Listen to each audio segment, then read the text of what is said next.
आप सही भक्तों को राधे राधे। तो आज हम सही भक्तों के लिए इस वीडियो के माध्यम से एक ऐसा छोटा सा प्रयोग बताने वाले हैं। यदि कोई भी व्यक्ति इसको कर लेता है तो कभी भी उसके जीवन में किसी प्रकार की समस्या नहीं आएगी, कभी भी उसके ऊपर कर्जा नहीं चढ़ेगा, कभी भी उसके कारोबार व्यापार में हानि नहीं होगी, कभी भी उसको किसी प्रकार की रुकावट, किसी प्रकार की समस्याएं उसके जीवन में नहीं आएंगी। किसी प्रकार का तंत्र मंत्र, किसी प्रकार का ओना टोटका उनके ऊपर असर नहीं करेगा। यह बहुत ही छोटा सा प्रयोग है और इसको आपने होलिका दहन वाले दिन करना है। कैसे करना है, इसकी क्या विधि है, किस समय पर करना है, इसकी संपूर्ण जानकारी इस वीडियो के माध्यम से हम आप सभी के समक्ष रखेंगे। तो जो भी भक्तजन इस वीडियो को देख रहे हैं संपूर्ण देखें, आखिर तक हमारे साथ जुड़े रहें। जैसा कि हमने आप सभी से पहले भी कहा था, यदि आप किसी भी प्रयोग को करना चाहते हैं, किसी भी उपाय को करना चाहते हैं, या आपके जीवन में बार बार समस्याएं आ रही हैं और उनसे संबंधित आप कोई भी पूजा पाठ करते हैं, कोई भी उपाय करते हैं, तो संपूर्ण उसकी विधि को जानें। किस समय पर करना है, कैसे करना है, इसकी अच्छी तरह से जानकारी प्राप्त करें। और जब आपको जानकारी मिल जाती है उसके बाद आप फिर उस प्रयोग को करें। यदि आपके कारोबार व्यापार में बार बार हानि नुकसान हो रहे हैं, आप बार बार इंटरव्यू देते हैं, असफल हो जाते हैं, आपको नौकरी में सफलता नहीं मिल पा रही, आपके कारोबार व्यापार में आपको सफलता नहीं मिल पा रही, बाहर जाते हैं तो आपको अपमान सहन करना पड़ता है, धुतकार डांट सहन करनी पड़ती है, घर में आते हैं तो घर में लड़ाई झगड़े रहते हैं, इसकी वजह से आपके मन में उच्चाटन रहती है, तनाव रहता है, आपका मन नहीं लगता, आप बार बार अपमानित होते हैं तथा आप अपनी जिंदगी से परेशान हैं। आप किसी से पैसा उधार ले लेते हैं तो वह उधारी नहीं दे पाते, कर्जे में डूब जाते हैं। कोई कारोबार व्यापार करना चाहते हैं तो कारोबार व्यापार नहीं चलता। आपके शत्रु, आपके दुश्मन आपको तंग कर रहे हैं, तंत्र मंत्र ओना टोटका आपके ऊपर करते रहते हैं, आपको बांध दिया है, आपके कारोबार व्यापार को बांध दिया है। तो आप इस महाप्रयोग को करें। इसको करने से कोई भी शत्रु दुश्मन आपका अहित नहीं कर सकता, आपका बुरा नहीं कर सकता। यदि आप लंबे समय से बीमार पड़े हुए हैं या आपके घर में कोई बीमार रहता है तो निश्चित ही इस उपाय को करने से शीघ्र ही दूर हो जाएगा। आपको कभी भी किसी के समक्ष पैसे के लिए हाथ फैलाने की आवश्यकता नहीं होगी। दिन प्रतिदिन आपके कारोबार व्यापार में वृद्धि होती रहेगी, दिन प्रतिदिन आपको लाभ होता रहेगा।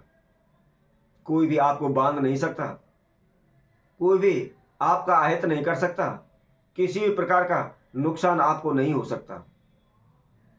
यदि आप होलिका दहन वाले दिन इस प्रयोग को कर लेते हैं तो निश्चित ही आपके धन धान में बरकत होगी, आपके कारोबार व्यापार में बरकत होगी। तो इससे पहले जिस किसी भक्तजन ने हमारे इस चैनल को अभी सब्सक्राइब नहीं किया है वह सब्सक्राइब करें, लाइक करें, कमेंट बॉक्स में जाकर के राधे राधे अवश्य लिखें।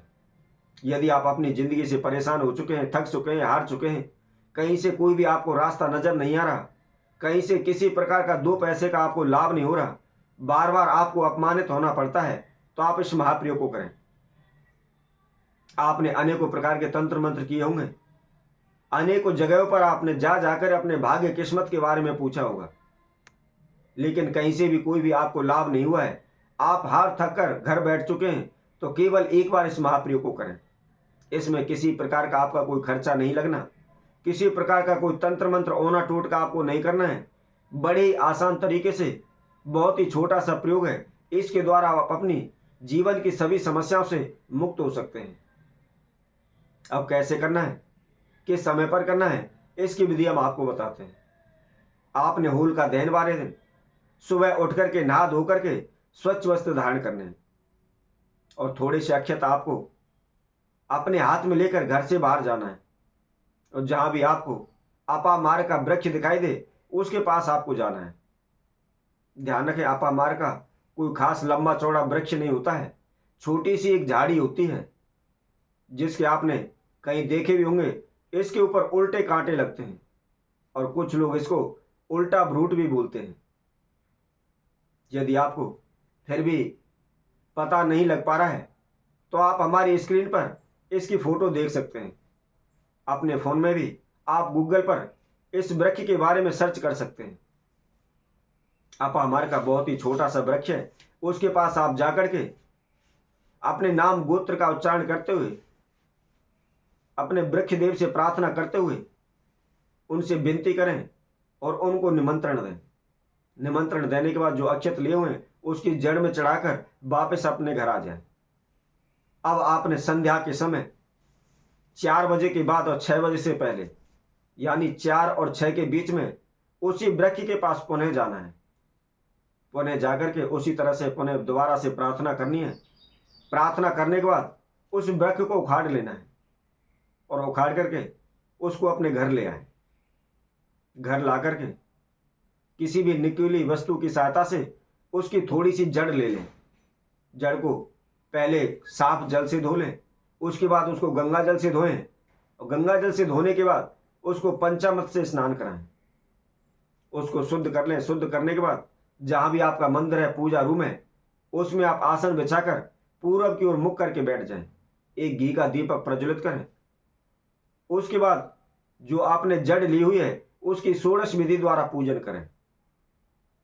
अब पूजन करने के बाद आपने एक अष्ट धातु का एक ताबीज लेना है, या आप एक चांदी का भी ताबीज ले सकते हैं और उस ताबीज के अंदर उस जड़ को भर लें। भरने के बाद एक लाल धागा उसके अंदर बांध लें और जो आपने दीपक जलाया हुआ है उसके ऊपर से, उस दीपक के ऊपर से आपको 7 बार उस ताबीज को घुमाना है। सीधा घुमाएं, क्लॉकवाइज घुमाएं, उल्टा ना घुमाएं।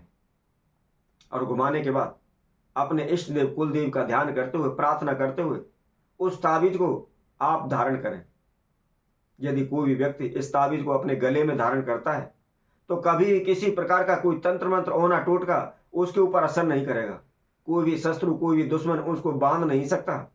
कोई भी बड़े से बड़ा शत्रु उसका अहित नहीं कर सकता। वह जहां भी जाएगा उसको मान सम्मान मिलेगा। जहां भी जिस कार्य में भी हाथ डालेगा उसमें निश्चित उसको सफलता मिलेगी। कभी भी वह कर्जे के नीचे नहीं दबेगा। कभी भी किसी से उसको पैसा उधार मांगने की आवश्यकता नहीं पड़ेगी।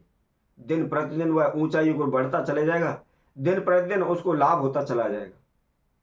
तो इसी तरह हम आपसे भक्तों के लिए और नए उपाय के साथ, नई वीडियो के साथ आप सभी के समय उपस्थित होंगे। तब तक के लिए सभी भक्तों को राधे राधे।